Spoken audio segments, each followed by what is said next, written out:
3 years ago, I was having my third panic attack of the week. But today, we're talking about how making an absolutely insane decision to literally fall in love with panic itself became the ultimate weapon to destroy it. We are diving straight into a world where we break anxiety's grip completely. Let's crash right into this explainer. I couldn't breathe. My heart was just hammering in my chest. You know that feeling? Every single morning, I'd wake up with this crushing, suffocating weight on me before I even opened my eyes. The subway was an absolute nightmare. Way too many people, way too few exits. Work presentations, my voice would be shaking uncontrollably. I was totally trapped by my own nervous system, just shrinking as the shadows grew. So naturally, I desperately tried to fix it. I tried all the classic failed cures. You know the drill. Meditation apps, therapy, medication, freezing in Wim Hof cold showers, obsessive journaling, cognitive behavioral therapy. I was literally the most self-improved anxious person you would ever meet. But I was fighting this massive, unstoppable current. None of this toxic positivity garbage stopped the trembling. I was still deeply, deeply anxious. Now, what's really interesting about this slide is the physical paradox that nobody ever tells you about panic. It's exactly like a Chinese finger trap. The more you fight it, the stronger it gets. The harder you pull to escape, the tighter the trap squeezes you. I was spending all my energy just trying not to be anxious. And you know what? That intense effort exhausted me 1,000 times more than the anxiety itself. Section 1. Enter Amor Fati. For this, we bring in Friedrich Nietzsche. Now, he is definitely not your typical self-help guru. There are no cozy turtlenecks or soft platitudes here. This is the guy who famously declared God is dead, who wrote all about the Übermensch, and who looked at the absolute darkest depths of human suffering without even flinching. He doesn't pull his punches, which actually makes him the perfect, unexpected mentor to break this vicious cycle of panic. He wrote, "My formula for greatness in a human being is Amor Fati." Amor Fati translates to love of fate. And he doesn't mean just tolerate it. He doesn't mean accept it begrudgingly. He means love it. Want absolutely nothing different. I'll be honest, reading this right after another terrible panic attack, I thought, is this guy insane? How on earth could anyone love their anxiety? But here is the absolutely crucial difference. Toxic positivity is exhausting yourself fighting to force happiness, right? But Amor Fati, that's loving the struggle. Let me be super clear about this. Amor Fati isn't saying that suffering or panic attacks are inherently good things. It's saying that your resistance to that suffering is far, far worse than the panic itself. Section 2. Stop fighting the ball. Dr. Julie Smith has this brilliant metaphor. Fighting anxiety is exactly like holding a beach ball underwater. Like, yeah, you absolutely can do it, but it takes all of your energy. And what happens when you finally get exhausted and slip up? Boom, it shoots up to the surface with twice the forceful momentum. Meanwhile, your hands are completely full just holding this thing down. You can't live, you can't create, you can't connect with people. You are just continuously stuck holding a ball underwater. So here is the million-dollar question. What if you just let the ball float?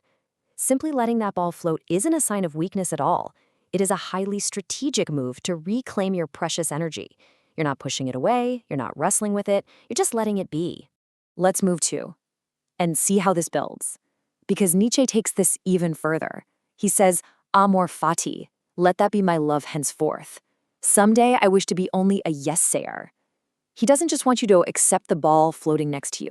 He wants you to actively affirm it.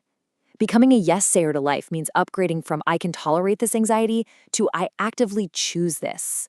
Section 3. 3 practices for acceptance. Okay, so how do we actually do this? Here is your clear roadmap. Practice 1, the welcome. Practice 2, the energy audit. And practice 3, the eternal recurrence test. You really need to approach these sequentially. Start with the first, completely master it, and only then move on to the next. So practice 1 is the welcome. The very first step is instantly dropping your resistance the absolute second anxiety arrives.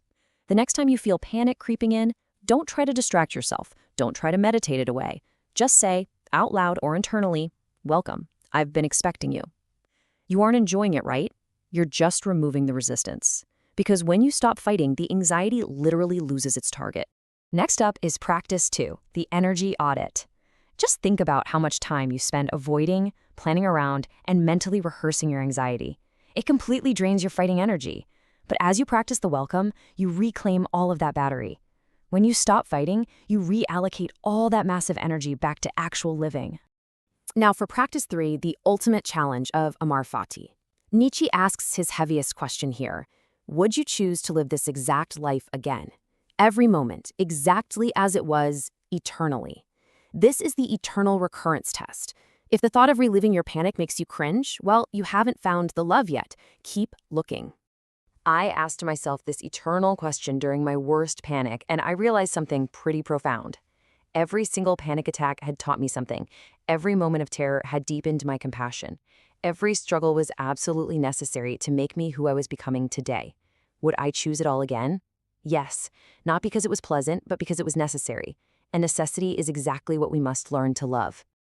Section 4. The Golden Transformation.